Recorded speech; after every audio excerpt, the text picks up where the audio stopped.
Dear Lord. All right.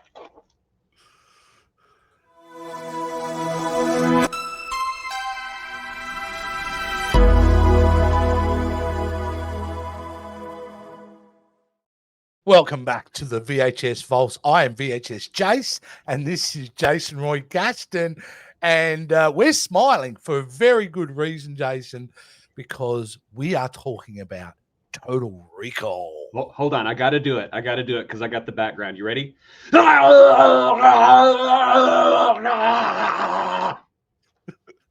one does it like Arnold.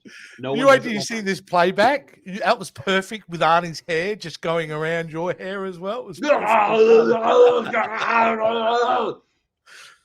there we go.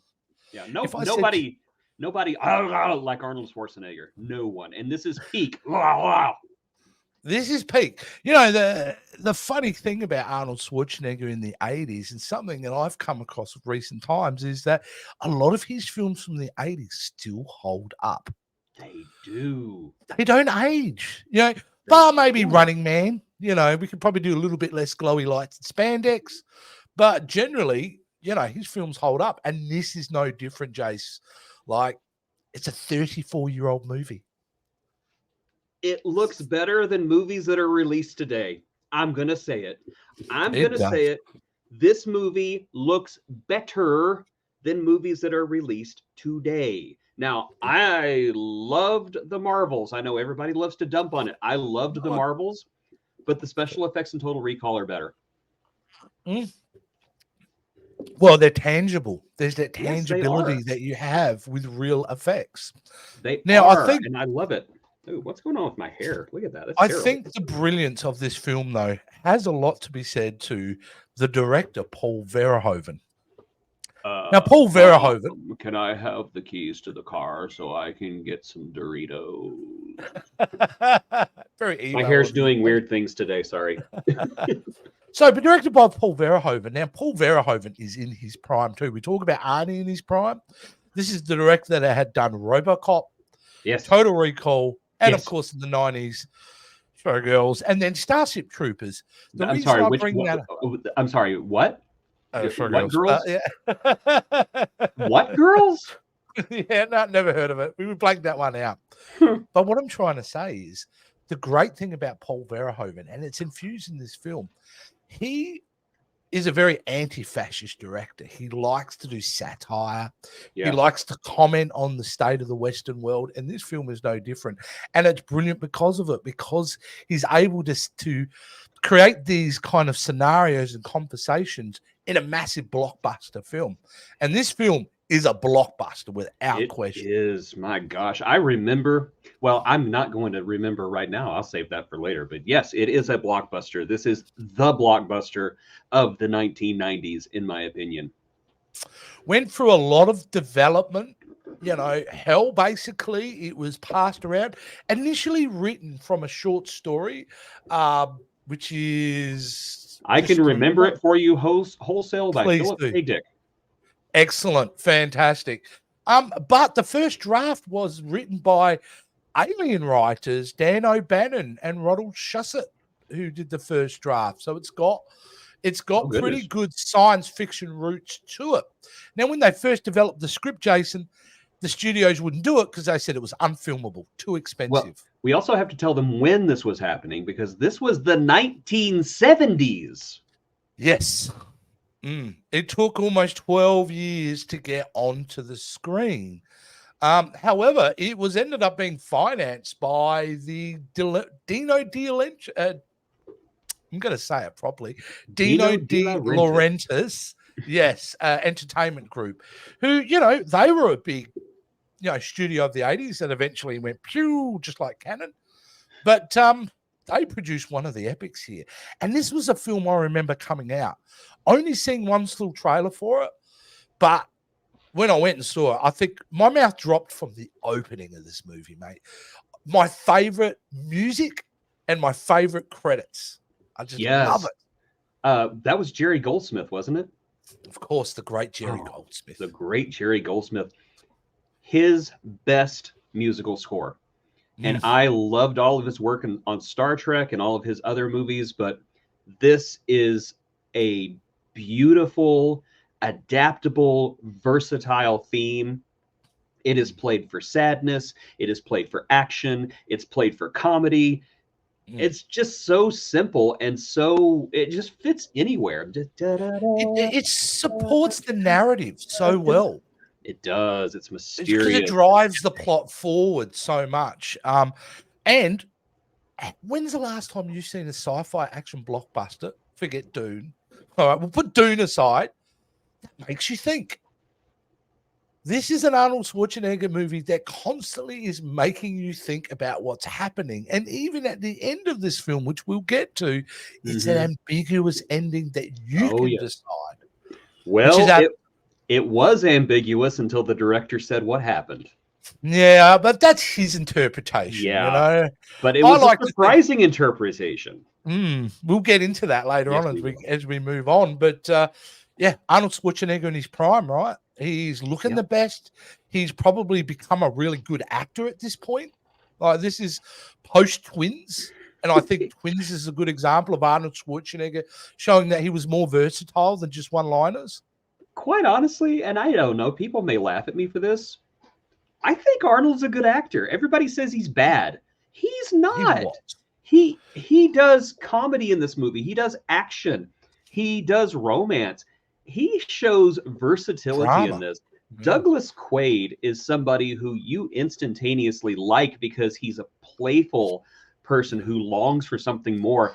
And Arnold there communicates all that without the movie having to tell us. So my boy Arnold is a good actor, and he's done more stuff lately. I say lately, in the last 15 years, that has also communicated that. He was in a movie called Maggie that was heartbreaking, and he acted his taut little buns off. Yeah, and they're still taut at this age. Yes, still. At one point, you know, David Cronenberg put a pass on this too. That would have been interesting. It doesn't surprise you when you think about some of the mutants in this film. Yeah, that would have been. That would have been interesting. Yes, it would have been interesting. However, what an opening scene. Forget that. Okay, we move past the credits. This beautiful model. And it looks gorgeous, Jason, when they're coming onto the planet Mars. And we get to see, you know, Arnie and his partner walking along. And man, if you don't know whether this film is R-rated or not, you're going to find out in the first 30 seconds. I mean, wow. Arnold screams in this movie. That's the reason why we think whenever we see Arnold Schwarzenegger. It's because of Total Recall. Yeah. I love it. Yeah. I love that he has a signature scream. It's just so wonderful. It's just you cannot imagine, and they tried, as we know, in 2012 to do a retelling of this with a different actor. No, they didn't. And they made the mistake that Arnold's charisma is one of the key points to the success of this film. I refuse to accept that there was a reboot. I don't think it happened. I think that we were all fooled. It was the deep state. Yeah, it was. Maybe it's just one of those things. Yeah, they've implanted it. Maybe Recall implanted that memory into us. Could have been. Could be. Could be. Now, Sharon Stone's in this, and now Sharon Stone at this point in the career, this is the next film she would do with Paul Verhoeven would be Basic Instinct. Yes, so she was still a relative unknown. Yeah.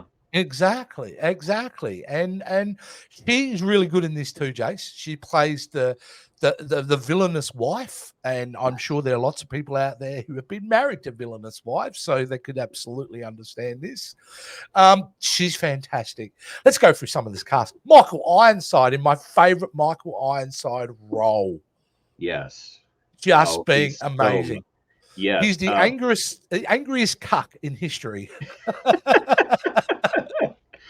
But he's wonderful. Ronnie Cox. Ronnie Cox. Oh. Captain Jellicoe, being his most Jellicoist. Well, like he played the villain in RoboCop as well, of course. So I think Paul Verhoeven went, mate, you're too good to be a villain not to use again. And who am I missing? Marie. Rachel T. Cotten. I believe that's how you pronounce her last name. Who's awesome. I loved her in this movie, and I'm kind of surprised we don't know her more than we do, because she was great. She was lovely. She was intense, and she was just great. She's done a lot of TV stuff, but she's never really been in a whole lot of movies since Total Recall. It's a darn shame too, because I think she's an intensely talented actor. Yeah, absolutely. And of course, we have to mention Mel Johnson Jr., Benny the cabbie. Absolute. I got 5 kids to feed. I got 5 kids to feed. It really surprised me, the twist. The twist surprised me because I liked Benny so much. It was just, me too. Benny, no. No. How could you, Benny? Unbelievable. And this film, why it works so well is it is paced very quickly, even in the beginning, which is generally the slowest part of the film. This movie is moving at a whip pace. We get to see Arnie in his day job, really showing off those guns. It's great. Paul Verhoeven must not have even been in the script. It's like, if we don't give Arnold Schwarzenegger a jackhammer, we are committing a cinematic atrocity. I don't know the actor's name, but the guy that was responsible for looking after him, I loved that actor. He was a character actor that appeared in a lot of movies.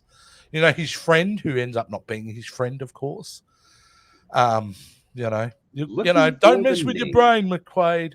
Yeah. Harry. Harry, what did I do?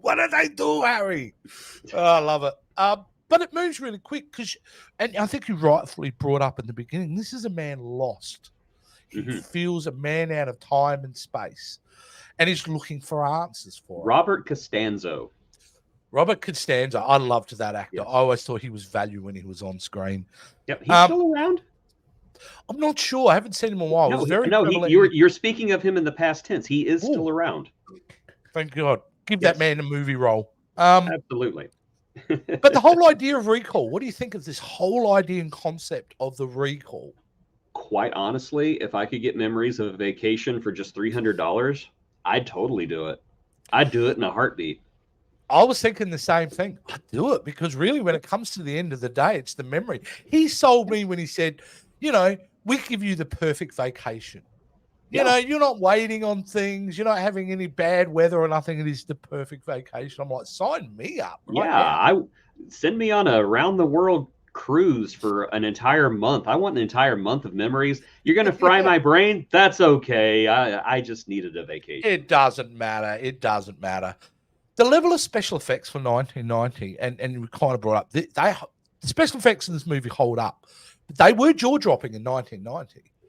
We had our first real integration, I think, of CGI being used quite effectively in a movie, because this is prior to T2, especially with the going through the scanner thing, which I wish was real. Why isn't that real? Really we should have that today. This movie, I remember the Academy Awards because I actually used to watch them back then. They just gave Total Recall the special effects award. There were no other nominees. They were just like, yeah, it's Total Recall. We're giving it a special award. The rest of you guys F off. Total Recall gets the trophy. Yeah, I just thought, wow, that's really cool that they're recognizing this movie like this. And of course, whenever they came up to get the award, the orchestra played the Total Recall theme, and I was like, I love this theme. It's so amazing theme. It is. But when you talk about special effects, even the little thing with the secretary just touching her nails. That was the first effect that they showed in the reel during the Oscars, was the fingernails. The fingernail bit, yeah. It's a great, clever kind of way to establish this sci-fi future that we're living in, with cathode ray tubes and phones, that have cords. Sure. And you know what? If Battlestar Galactica can do it, Total Recall can do it. Yeah, 100%. This movie, like I said, the moment he goes in, it's great. And it's the first time in this movie where he actually signs up for it and then goes to sit in the chair that we get our first taste of, is this real or not? Because he's to choose a woman. I have to say the scene where he signs up and he's first going back into the chair and he's got this gigantic smile on his face. He's got a shit-eating grin for sure. Again, Arnold Schwarzenegger is not a bad actor. That's a great. He's excited. He's excited and he's showing it. Stop saying Arnold is a bad actor. He is not a bad actor. Arnold Schwarzenegger is one of the most underappreciated talents of our time. You only think he's a bad actor because comedy sitcoms tell you he is. Well, I would say Raw Deal upwards, he got a lot better. But Raw Deal down, except for Conan, but he's really just playing a muscle guy in that. His performance is excellent. When he has to go and choose who he wants, I love that moment that he gets drugged because he's ready to pass out, and must be a true serum because they start asking what kind of alien artifacts. Yeah, sleazy. And they show the alien artifact in that TV. They give you clips to what's going to happen throughout this film, and it's the first indicator: is it a dream or is it not?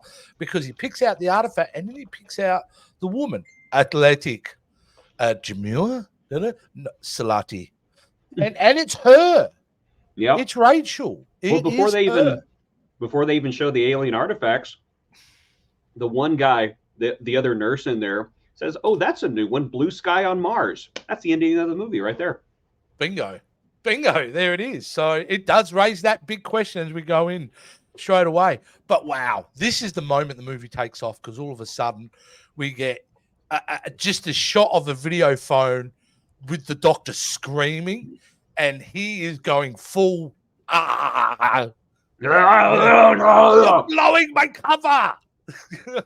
I kill you all. I have to admit, I thought that the nurse was the same actress who played Admiral Nechayev on Star Trek The Next Generation, and I thought, wow, Captain Jellicoe, Admiral Nechayev in one movie, but I realized it was not her. No, it's not her. She's familiar looking, though, I will say that. She is. She is. She's another character actress, I suppose. But, you know, they dump him off, and he seems to recover pretty quickly, doesn't he? Because he's walking down the stairs when his buddy goes, you know, Quaid, I told you not to go there. What did I do, Harry? What did I do? Leave me alone, Harry. Harry, what did I do wrong? And, you know, what also leads into the fact that maybe he was a spy all the way along is how he handles that moment by knocking those guys off in 30 seconds flat. Yeah, like he did a great move where he headlocked that guy and just goes crunch. Incidentally, do you know how they made the sound of necks breaking in this movie? What did they do? They took celery sticks and broke them. That's it. Whenever you're hearing necks breaking, it's celery breaking. Fresh celery, that is. Not the celery that's like in my fridge at the moment that's been there 3 weeks. So looking at you taking another beer out of the refrigerator going, please. I'm healthy. Yeah. I'm a negative calorie food. Oh, no, that's why you're staying in there. But the moment he does the runner and goes back home, what a great scene when he goes back home, Jace. Yes. Like he's in shock. He's covered in blood. His wife's freaking out. And then, boom, we get the flip. And it's great. It's a great little fight, you know. Yeah, it's really great. Now his whole world is rocked, dude. His wife is not who he thinks it is. His life is not what he thinks it is. Boom. Wherein the movie's now going at 100 miles an hour and it don't stop. I am also going to say, I believe Jurassic Park was paying tribute to this movie with Clever Girl. I remember watching Jurassic Park thinking, they stole that from Total Recall. Now everybody gives Jurassic Park credit for that line. No, it was Total Recall's line first. Beat you to it by 3 years. Let's also give a big shout out to advertising on trains and buses because it convinces our hero not only to go to Recall, but he needs to go to Mars. So advertising works, people. It works. Yeah, it's just phenomenally. Just you're glued to your seat. 15 minutes in is a sign of a really great movie. Well, it's not only that. This movie also takes ridiculous story beats and makes you believe them, and it keeps the movie fun. And I've got two words for you: Johnny Cab. Johnny Cab was brilliant because it took this really intense action sequence that could have been joyless, just plain, just action, action, action, and it injected humor into it without overwriting it. Yeah. Just Robert Picardo's voice. Just hello, welcome to Johnny Cab. Where can I take you tonight? Wait a second. Is that Robert Picardo's voice? You're not joking. That is Robert Picardo's voice, and they based the look of Johnny Cab on Robert Picardo. Wow, you've just blown my mind. I didn't know that. There are a lot of Trek actors in this movie. A lot. We have Admiral Jellicoe. We have Robert Picardo. We have, later on, you see Mark Alamo, the great Gul Dukat, who apparently did nothing wrong in his own eyes. And Benny. Benny was also a Star Trek actor because he appeared on Deep Space Nine as a Cardassian. Oh, wow. Well, because whenever he appeared whenever he great. appeared in that episode, I just kept thinking, if he talks about his children, I'm going to lose it. Captain, we have no time for negotiations. I have 5 kids to feed. But going back to that Johnny Cab, like, just did they add this little moment where the robot actually makes facial expressions, like reacts to what he's saying, like, which is and what an amazing payoff. This is also evidence of the movie being really tightly written, because that could have been a throwaway gag that pays off massively later on, I think. Yes, anyway. It does.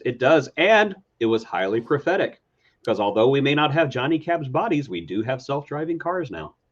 We do. Absolutely. But yeah, I mean, give me some highlights, Jason. I mean, I've kind of set up this film, but I think we just got to jump around and talk about just great. There's so much goodness in this film. We can't just go through it chronologically. We can't talk about Total Recall without this, all right? Not free, honey, but available. Incidentally, Star Trek actress, that's Ensign Sonia Gomez. Ah, it is too. Yes, of course. And they were actually going to give her 4, but the maquette made it look like she was a cow. So they took one away and they just lined them up. But you think of Total Recall, you think of 3 of them. Yeah, absolutely. There's also an awesome death in that bar too. With the little person, and she plows that butcher's knife into the one of the henchmen. I always thought he looked like squirm. I always thought he looked like Smithers from The Simpsons.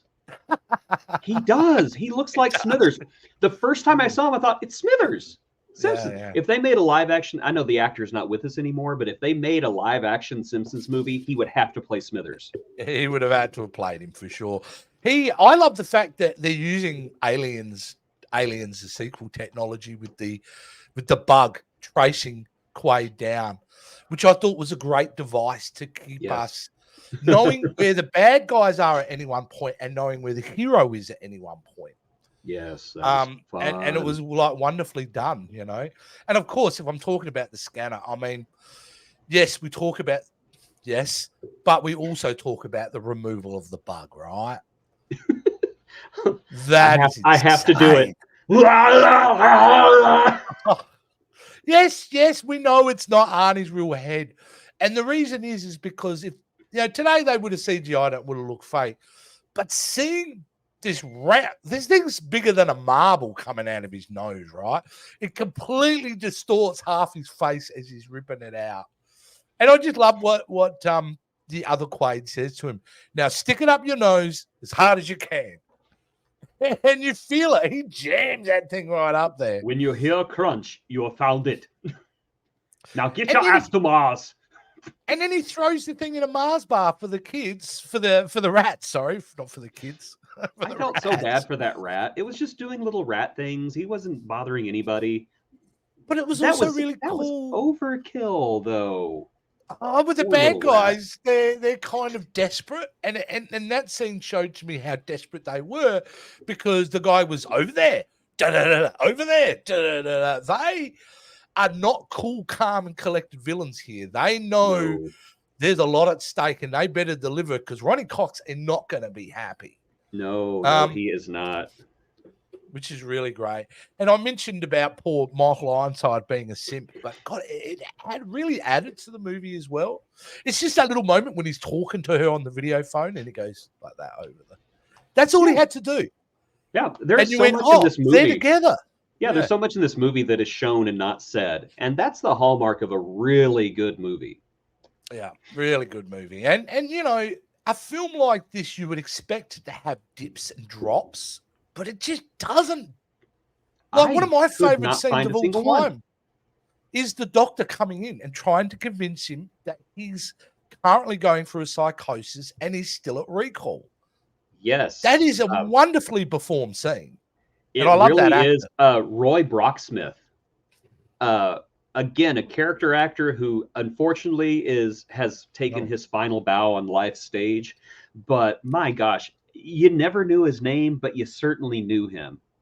And I knew he was good at games, remember? Oh, yeah. He was good at video games. Data kicked his butt. Yeah, another Star Trek actor. Yes, exactly. My favorite role that he ever did, though, was in Babylon 5.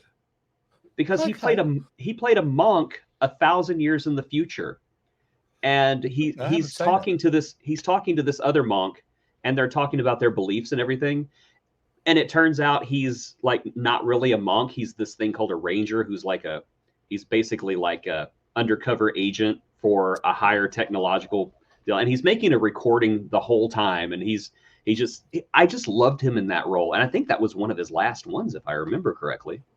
But what he does in this scene where he actually tries to reason with him and then amps up the dialogue and starts, saying to him like, if you don't, you will be lobotomized. I mean, the way he delivers that line, that word, where he says lobotomized. And that really drives home the fact that he isn't a simulation, because no one would speak to Arnold Schwarzenegger that way. No way. But that beat of sweat is great, isn't it? Yeah. Like you just mentioned, that beat of sweat changes everything. And I even love Sharon Stone's now you've done it. Now you've done it. And I just started laughing when I heard her say that, because now he's done it. You know how much I hate this effing planet. She was so evil. I just loved it. She was great too.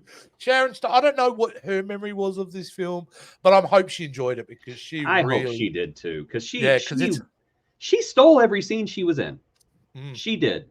Yeah. And whenever you're acting with Arnold Schwarzenegger, that is something to say. But all eyes were on Sharon Stone, because she was so deliciously duplicitous. That one part whenever I can't remember, somebody shoots at her and she realizes that she can't get to the gun, and she just turns around and goes, Doug. And I'm just like, oh no, don't trust her. Consider it a divorce. Again, great line. I love it. Yes. You know what, though? Can I just say, one of the great things about this film, too, whoever came up with everyone's name, because think about some of the names, Quaid, and the way it's said throughout the movie, Quaid. It's just a really nice name. Richter. Welcome to the party, Richter. I love it. Cohagen. Like, Cohagen. Come on, Cohagen, give these people some air. And considering you say those names a lot in the film, it's like poetry almost. It really is. I just love it, you know. But it was Dr. Edgemar was the doctor that gets, shot right between in his big old forehead. He cops that. Yeah. But yeah, I mean, getting to Mars, when this film gets to Mars, you would have thought it would have slowed down, but it does not. No, it does not. It never takes a break. Every scene drives us towards the climax, and that is what makes this movie so great, is that it knows where it wants to go and it knows how to get there. It's a very tightly plotted movie, and you never get bored with it. As a matter of fact, I remember thinking whenever Quaid and Molina are standing there and he's like, I have a terrible feeling what if this is a simulation, I was like, oh, it's over. Oh, I want to see more. But, when we get to Mars, if that movie was made today, we would get a whole CGI shot of him boarding the plane, it taking off, going through space, landing on Mars. But they don't do that. They jump cut to the ship landing and boom, we're in Mars. Yeah. And because... I'm going to say that I think I think model shots are better than CGI shots because every CGI shot looks the same to me. It's always swooping through and doing all these amazing, cool maneuvers.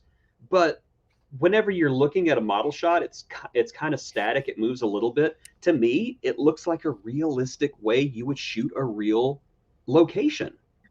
100%. And to me, it sells it as more realistic than CGI does because no camera's going to be going. Nobody's going to be doing that. And I'm sorry, I know I'm going to catch all kinds of hell for saying this. I blame Peter Jackson and the Lord of the Rings. I'm sorry, because he started it. I'm sorry. I'm so sorry. I'm so sorry, nerds. I deserve the death that's coming my way. I'm so sorry. I think we really got to blame George a bit more for that. You could the re-release of Star Wars, the Tatooine sequence. Maybe. Okay, we'll blame George Lucas. I can get away with blaming George Lucas. Yeah, everyone, has been hating on that man for a long time. I think that we should give it back to George Lucas because Disney is bad. That way we can continue hating George Lucas like we did before Disney bought it. Exactly. George Lucas bad, Disney bad, everything bad. I'm a Star Wars fan. I'm the most miserable person in the world. Yeah. The custom scene. He's going to go through customs. How does Quaid get through customs? He's got a disguise. And it is one of, oh my God, I love it so much. Every time somebody says we've got a fortnight to do something, I'm uttering the lines 2 weeks. 2 weeks. How cool was that? That was an effect that absolutely blew my mind when he takes off and the thing just separates, comes out like that. I remember that great just effect. Like jaw-dropping. It's a great effect as long as you don't look at Arnold when it's happening. No.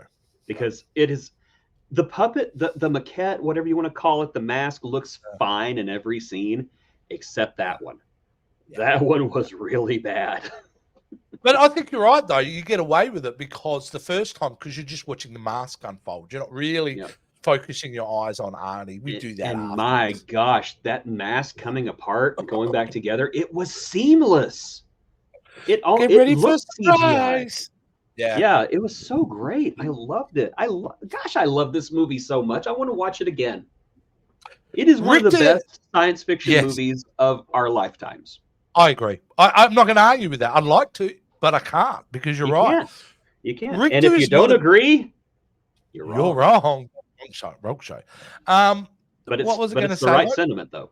It's the right sentiment. Richter is not a competent bad guy. He really wasn't. And that's what I loved about him. I love that he was a little bit.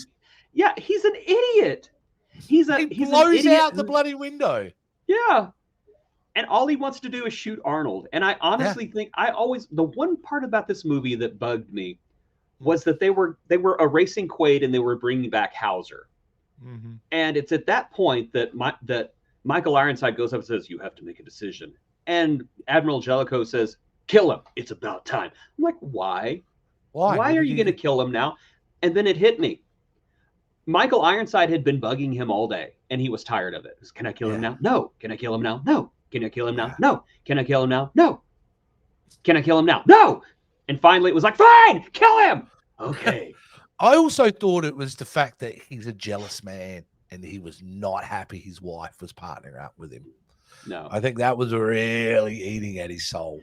I think there was a scene that got cut that explained why Cohagen was going to send Richter to go kill Hauser, because they had no way of knowing that the what do you want to call it, the rewiring of the brain was going to work, or didn't work. I don't know. It's the one flaw in this nearly flawless movie.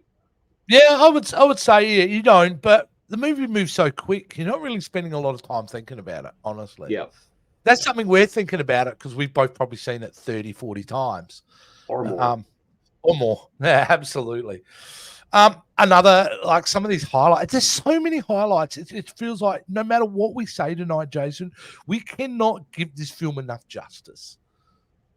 Because it's just every scene, it just works for me. You know, like I said, the whole when they go to basically their seedy Las Vegas underground, the way it's mapped out, the way they utilize the set not just for one scene, but they come back to it, the cast of characters in there.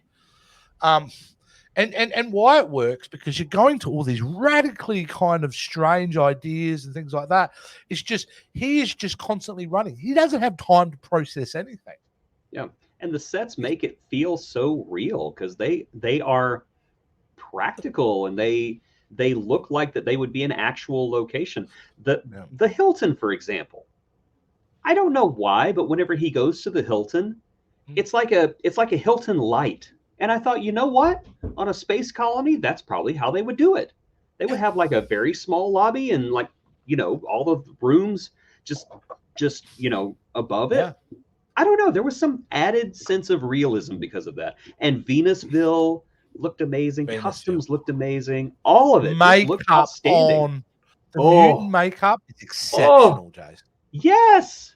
I love the mother and daughter. My favorite makeup effect was on the mother and the daughter because I love how they almost like their brain is sticking out. Yeah. In some ways, which is great. And the other guy, the who I thought was somebody from Breaking Bad. What's his name? Dean Norris. I don't know who that is. Is that Dean Norris? I think so. Yeah, I think so. Yeah, who was? I loved his makeup effect as well. And it's and this is the thing people forget. This is a movie about revolution. This is about an oppressed people. Yes, it is. Yeah. And this is where Paul Verhoeven shines. He does satire, he makes commentary, he brings up big concepts. But at not one stage when you're watching the film for the first time, do you understand the weight of what he's talking about? And that's why it gets so great with repeat viewings, because you start to see the weight of what he's really talking about. That's one reason why I think Paul Verhoeven is an underappreciated director, because everybody talks about that one movie that shall not be named with Anyway, but I like that his sense of humor is so subtle that sometimes you don't realize that his movies are a satire. Yeah. For example, Starship Troopers. Starship Troopers is a feature-length joke that people didn't get. And I love it. They literally dressed like Nazis in that film, and nobody got it, that it was a story about fascism, how they become fascists. It was unbelievably cool. The bugs did nothing wrong. The bugs did nothing wrong. Look at RoboCop. Look how he does it in RoboCop with buy that for $1. Like the satire that's happening in there about materialism in the 80s is just phenomenally well done. Fantastic. It's fantastic. Yeah. Now when Quaid meets the mutants, man, again, should have slowed down, but it doesn't. It's really going. And Benny, the heartbreak of Benny, but damn, he was value right up to the end, wasn't he? He was, yeah. He was. I like how they took the stereotypical black sidekick and flipped it on its head and was like, what if this stereotypical character was not your friend after all? Yeah, exactly. How wonderful that was. Exactly. And I believe he had a couple of comments about mutants, and big shock, he was a mutant. I remember seeing that the first time when he reveals that really ganky arm of his. That's like, oh wow, he's a mutant, which makes his portrayal even more intense, because it's like, you're against your own people. What are you doing? But yeah, money. There you go. Money that makes the world go round, or in this case, Mars go round. Now, Cohagen. Is Cohagen too villainy in this? I say no. No, Cohagen is just a late-stage capitalist goon who just wants to make as much money as possible. And it's all about profit. It's all because really about Mars, it's about mining. It's a whole mining colony. The whole thing about, there's a throwaway line in the subway as it's going by the pyramid mines, and one of them says, and last week Cohagen raised the price of air. They're charging people for air. That's insane. I'm sure some Elon Musk, Bill Gates guy was sitting there watching that some Saturday morning, went, charging for air? Now, maybe they stole that from Spaceballs. I don't know. I was going to say it worked for Spaceballs. Yeah. So. That's the only thing they needed was some cans of air, like in a vending machine somewhere. Yeah. But the whole revolutionary idea and him meeting Rachel, like, and is kind of validating his certainty that he is Hauser. Like it's kind of gets a little bit messy because you don't know, messy in a good way, because it's just confusing you in a really good way. I mean, I loved it. I really, really did. And I love the whole idea of the revolution. I'm basically wanting to get to Kuatu. Let's talk about Kuatu. Kuatu. One of the amazing. I remember it being kind of cool at the same time. Like the reveal where he's going, Kuatu will be here soon, and then just taking off the shirt, and you see this wise old baby fetus thing that's like, wow. My first time watching the movie, I had no idea. Even after the arm came around, I still had no idea. And then the dude turns around and you see this I don't know what you call it, a conjoined twin just sticking out of this dude's belly, and I'm just like, oh my god, that's brilliant. That is brilliant. Which they all exist as mutants because of the poor quality of air that he was providing earlier. It was the cheap domes that did not protect them from the radiation. So the radiation mutated them, basically. Yes. None of them had their eyes pop out, which still haunts me to this day. I'm sorry, a couple of times. Mm-hmm. And it's Arnie's eyes and it's Cohagen's eyes, because Cohagen really gets it. Like when he goes out, I love My that. favorite part of that entire sequence is right whenever Cohagen, like, for the last time, his eyeballs actually shoot out. Yes. For just like half a second. And if you're not, if you blink, you miss it. But it's like, it's right there. He's like a stress doll. Just, the way they shake too, I think is an excellent effect, because I was like, absolutely, just love that. Did you think, if you can go back to remembering the first time, and I'm still able to remember when I saw it at the cinema, I don't know where my car keys are right now, but I remember this, is the fact that I was uncertain whether he was going to turn back or not. And another sign of a great film, because I wasn't certain that he wasn't going to become Hauser in the end. Like, I didn't know. You know what I'm trying to say? I just didn't know. There's a degree of uncertainty, like these characters are in real danger. And that is something that really amps up the tension of this movie, is that no one is safe. Yep. If they're going to blow away that hot blonde chick who was at the beginning of the movie, they're going to kill anyone.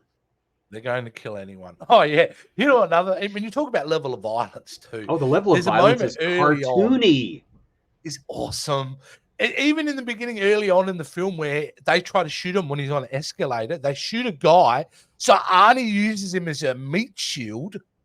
And you see this poor dude caught probably another 30 bullets into his chest. Oh. And I was just like, they are not holding back.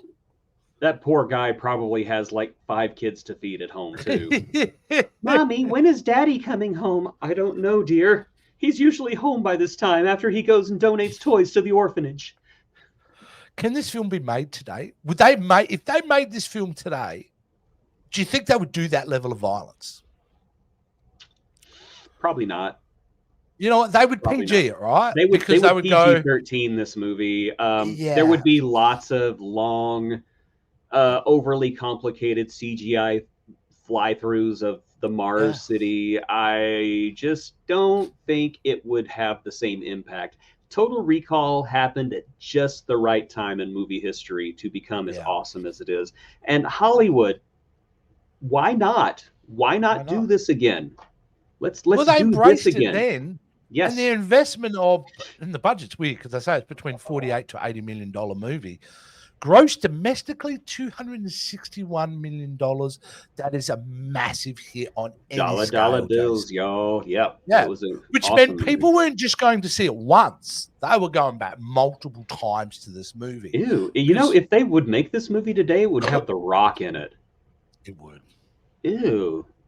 And it'd be some kind of family he's going to save or something. Yeah, ew. It'd be bad. And you know, Rock would turn up late too, so that would be a problem as well. Yeah, and you know, he'd be like, The Rock doesn't choke on Mars. The Rock doesn't need oxygen. The Rock is not going to film this scene. Well, The Rock has been on Mars in a very horrible movie called Doom, which has an excellent 10-minute sequence, but the rest of it's garbage. Yeah. Yes. That That's the movie is only horrible. reason why anybody remembers that movie is for the first-person shooter. Yeah. That was 100%. perfect. Absolutely perfect. Yeah, I mean, besides saying this, it's now let's just jump to the end, the ambiguousness of the ending, which is a big one. And I'm just going to put out there what I believe. I believe that it is actually a dream. This is all happening in his head. That's my belief. I agree. Yep. I think that the clues at the beginning of the movie, I think that they painted a complete picture of the plot. Everything was foreshadowed. And I think that the movie did not take on an overly ridiculous, over-the-top tone until after he goes to recall. So that tells you that it's just this ridiculous action movie after that. And of course, Paul Verhoeven says at the end of the movie, when the sun flares and fills the entire picture with white, that's poor Quaid getting lobotomized in the recall chair. So Quaid dies at the end. Whoa! They're gonna send him home to. They're gonna send him home to his wife in a wheelchair. It's like, yeah, he got his money back. Hey, honey, will you take care of me forever and ever? That feels like such a Verhoeven thing to do, though. Oh no, he dies. Yeah. We lobotomize him. Like, he died. He died. Yeah.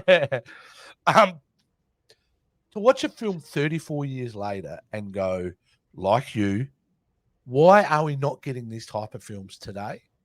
I mean, we do get them, but very rarely. And this film came out June 1st, 1990, and was just part of a summer slate. And wow, there you go. They just, and 34 years later go, this is not only quality in the way it was done, how it was performed, but I don't think there's many scripts as tight as this going around these days. This film is timeless. This is a timeless movie. In 100 years, you can watch this movie and it'll still be fresh. Yeah. And Arnold Schwarzenegger will still be with you. Yeah, the tech I think it looks great. I mean, yeah, I think I've joked about this before. The only thing was the video screen and the corded handset with it is probably the only thing you could date. But besides that, everything looked great. And especially the scene where they go through the scanner twice, and the second time I think I love the most, where he actually breaks through it, which is just phenomenal. Yeah, it's a high standard all the way. I learned something very interesting about this film as well. The city that Quaid lives in at the very beginning of the movie is never identified. But during one part, you see some of his information, and you see a telephone number, and the telephone number has an area code 325. 325 at that point was the entire western side of Texas. And so a lot of people postulated that he lived in El Paso. But a couple of years later, they split the 325 area code. And, I'm sorry, I'm getting that backwards. It was a 915, and then they split it, and it was 325. Yeah. El Paso was no longer 325. It was 915. And the area that I live in, San Angelo, Texas, is now 325. And so Douglas Quaid either lives in Abilene, Texas, or San Angelo, Texas. Wow. Well, it looks like there'll be some construction work coming up if you're looking for a job, Jason, for sure. Yeah, and I'm going to tell you something. Sunset Mall looks amazing in the future because right now it's hanging on by a string. If Sunset Mall has not given up, you should not give up either.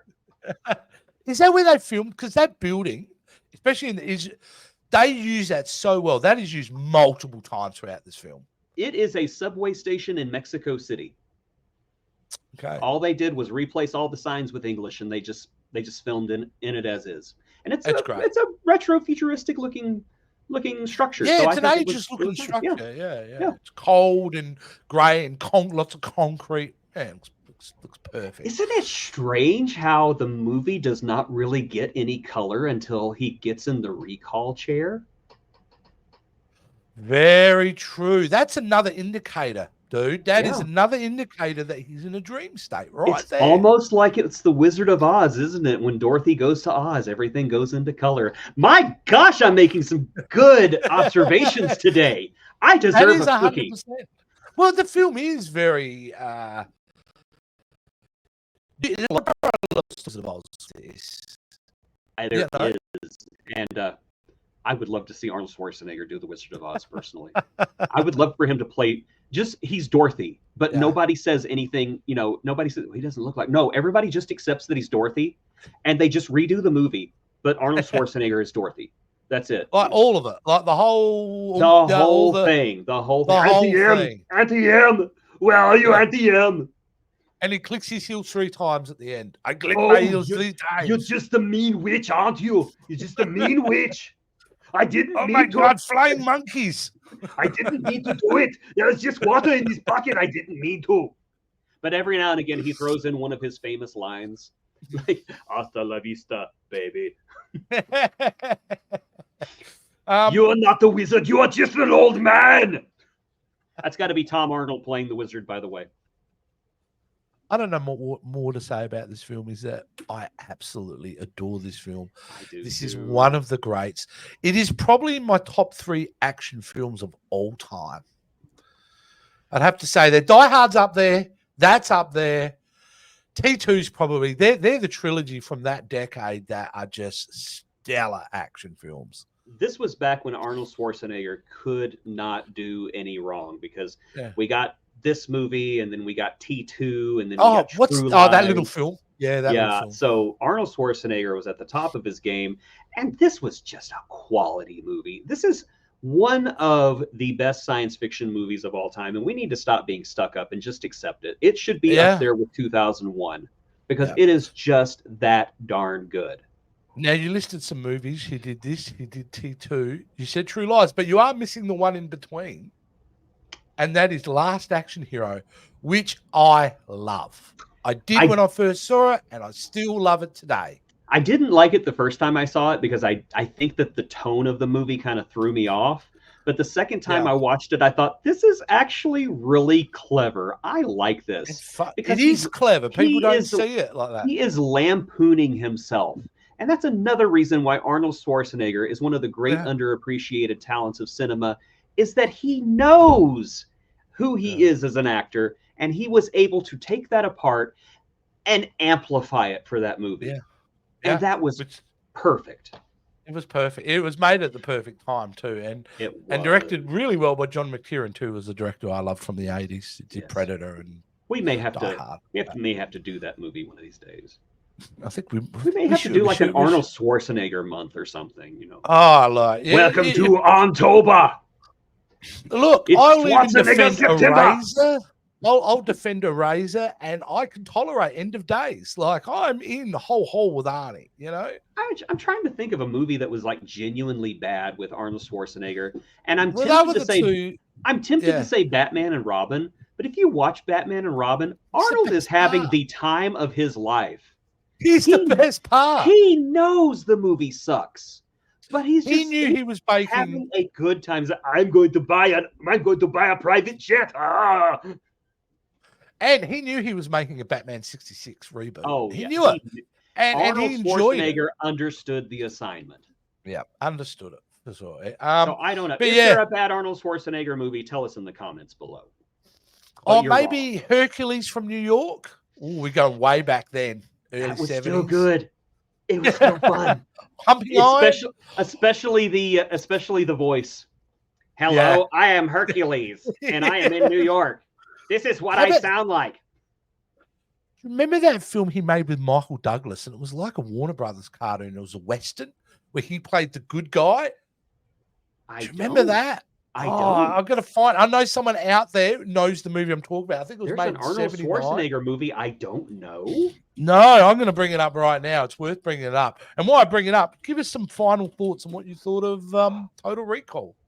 So my final thoughts on Total Recall, as I said, it is one of the greatest science fiction movies of all time. It's one of the greatest action movies of all time. It is a nonstop thrill ride, tightly plotted, brilliantly written, open to all kinds of interpretations, whether bleak or happy, and it's Arnold Schwarzenegger at the top of his game. I would even go so far as to say this is the best Arnold Schwarzenegger movie ever made, except maybe Junior. Junior might be a little bit bigger. Well, T2 is pretty hard to top for me. I'm okay. I'm going to incur nerd wrath. Yep. Total Recall is better than T2. Oh. And T2 is a classic. T2 is amazing, but Total Recall is better. I'm going to share this right now because this is the film I'm talking about. Okay. Because I reckon you might remember it if I show you the poster. Okay. And it was a movie called 1979 called The Villain. I've never seen it. Kirk Douglas, Anne Margaret, Arnold Schwarzenegger, the whole deal. And it's a goofy, funny kind of Warner Brothers style film, where Arnie plays the good guy in that one. So I've never seen that movie. I am very surprised. I've never seen it. I've never even heard of it. Now I want to see it. Yeah, there you go. Where can I find The Villain? Where is it at? Let me see. Is it even I don't know. But what I will say, it was an interesting time it came out because, in a way, this film suffered from the 1941 blowback. Because Spielberg made 1941 that same year, and it was a big comedy that just didn't work. And a lot of comedies suffered that year because of it. If you have a look at that year, a lot of movies... Even films like Modern Problems, I think, came out with Chevy Chase that year. Oh, R.I.P. Dabney Coleman. You absolute legend. Rest in peace, and thank you for everything you did. My favorite film of his is a comedy called Short Time. Where he plays a detective of Dabney Coleman. Okay. And he's starring in the film, and he plays a detective who finds out that he's going to die in the next 24 hours, but he wants to give his kids and his wife the insurance policy from being a cop. And then he goes out of his way to try to kill him, like to get killed in the film. It's hilarious. I will never think of Dabney Coleman without thinking of 9 to 5. Yeah. 9 to 5 was Dabney Coleman at his peak Dabney Colemanist. But he's also great in another movie that is not such a great movie, but I think Dabney Coleman was terrific in it. That's Hot to Trot. Yes. Hot to Trot. He was such a great villain in that movie. Bobcat. The movie is dumb. And I know it's got like a 0% on Rotten Tomatoes, but I love that movie. It's hilarious. Burgess Meredith as a blowfly. Yeah. Oh my gosh. The best. But Dabney Coleman in that time, he did War Games, which is a film we've already covered on the VHS Vault. Go check it out. Even Cloak and Dagger. If you remember Cloak and Dagger. I remember Cloak and Dagger, yes. Yeah, but there you go. Yep. But a great rest talent Dabney Coleman. Let's hope we're not having this conversation about Arnie for many, many decades to come. Arnold Schwarzenegger will end his life on top of a giant pile of skulls made up of our skulls, screaming as the sun engulfs the earth. Go on, take me! Do it! Do it now!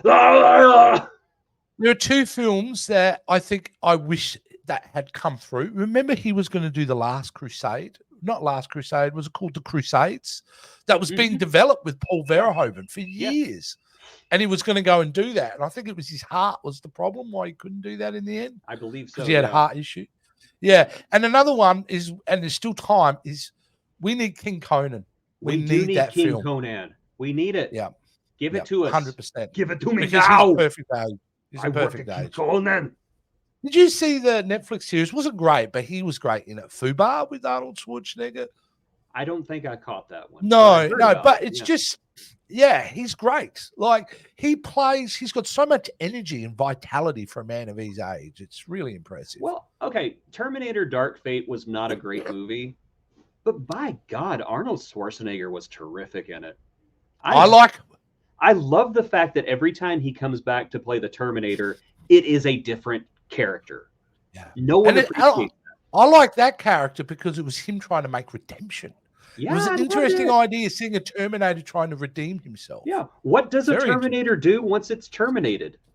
It's a cabin, it goes and gets a cabin and gets a job. Well, I guess I will sit here for the rest of my life. Yeah, and a platonic life, mate. Yep.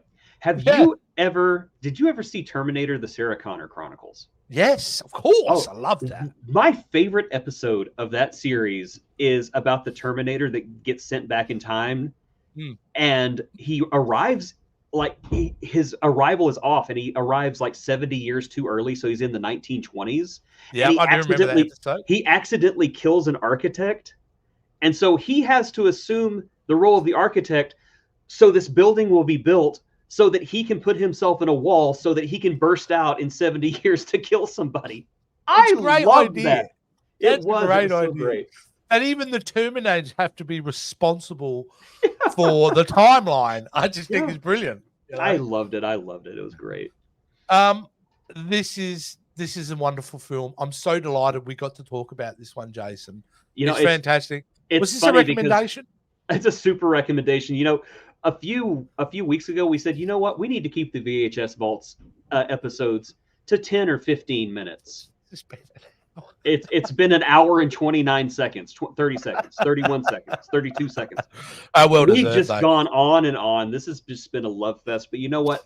Very few movies are this deserving. And if you have never seen Total Recall, who are you? What planet are you from? Yeah. Watch it now. Watch it now. Watch it now.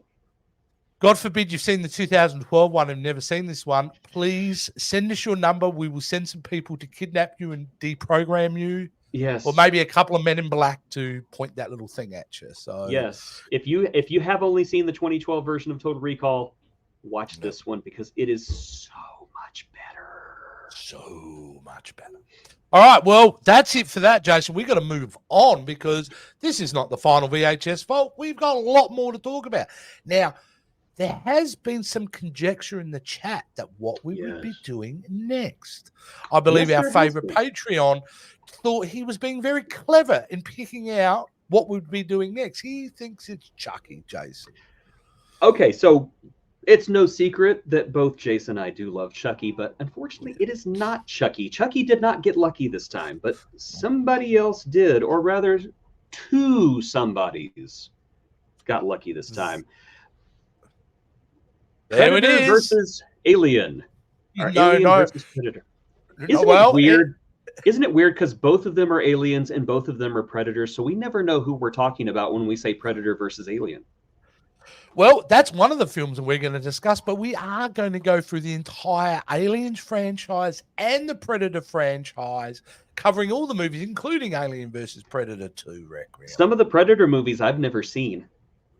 This will be great. And this will be fantastic. I don't think I've seen The Predator. I don't think I've seen The Predator. Oh, okay. We'll deal with that. That's we'll deal with that much why I didn't see it. Yeah, so, we'll deal with that. We'll suffer through that one together. Yeah. But yes, we are going to do the Alien movies first. But I will say with these franchises, but both franchises are in very healthy positions at the moment. The last Predator film was excellent, and the word on the street for the Alien Romulus is it's fantastic. So yes, so we may have to discuss that one on a special VHS Vault later on this year. Now, also, Mr. Gibbons mentioned that, hang on, that movie's a bit old. Should it be in the VHS? It was never released on VHS. Should be. Well, what do? We can't just do films of a franchise, and once they came out in DVD, let it go.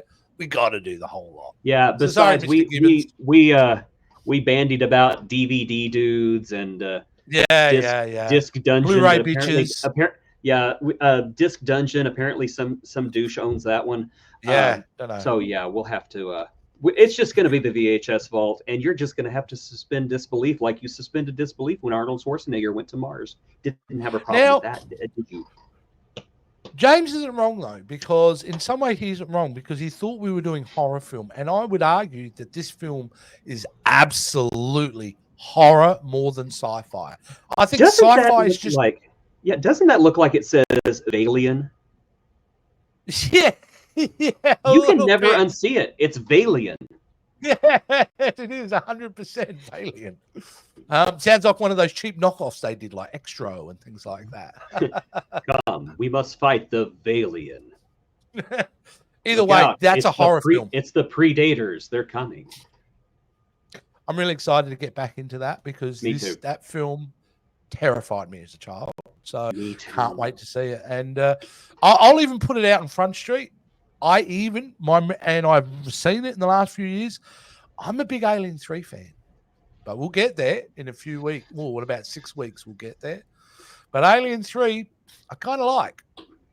So even though the director himself has disowned the film, David Fincher has disowned it, there are elements of that film that I like quite a lot. So that'll be something we can disagree about in a few weeks. But next week, well, the next time you see us on the VHS Vault, we'll be talking Alien. Is that right? Alien. Is that the next one? It is. It is Alien. Yes, that is the next one. We don't know what we're doing after Alien. So, of course, if you would like to tell us what to do, there is one way of doing that. You can join our Patreon. There is an information link in the video description below. If you join Patreon, not only will you get exclusive content nobody else sees, but also you will get our ear whenever you have a movie that you want us to look at. But keep in mind, don't give us a movie we've already done, because we won't do it again. Sorry, it's a one and done with us, even if you are a Patreon. Thank you very much. Yeah. Excellent. Listen to that, man.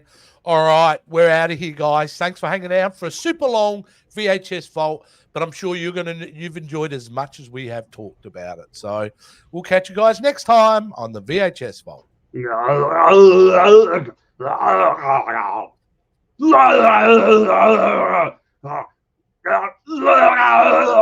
You know, you can just yell out if you need toilet paper, Arnie.